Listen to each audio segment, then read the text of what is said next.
एक दरमियाने साइज़ की प्याज को मैंने लेके गरम तेल में इसको हल्के से गोल्डन ब्राउन करेंगे। प्याज को गोल्डन ब्राउन करने के बाद मैंने चिकन को अच्छे से वॉश करके रखा था, तो अब हम इसमें चिकन ऐड कर देंगे। 1 चम्मच भर के हम इसमें लहसुन अदरक का पेस्ट शामिल करेंगे और फिर चिकन को अच्छे से भून लेंगे।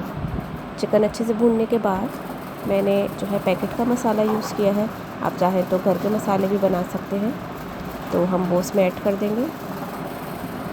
ऐड करने के बाद 1-1.5 गिलास इसमें पानी डाल के, क्योंकि चिकन है जल्दी गल जाती है, तो इसमें डालने के बाद पानी हम इसको हल्की आंच पे पकाएंगे 15 मिनट।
यहाँ पे हमारी निहारी तकरीबन बन चुकी है। बस अब हम इसमें 2 चम्मच मैंने आटा घोल के रखा था, तो अब हम वो आटा इसमें शामिल करेंगे।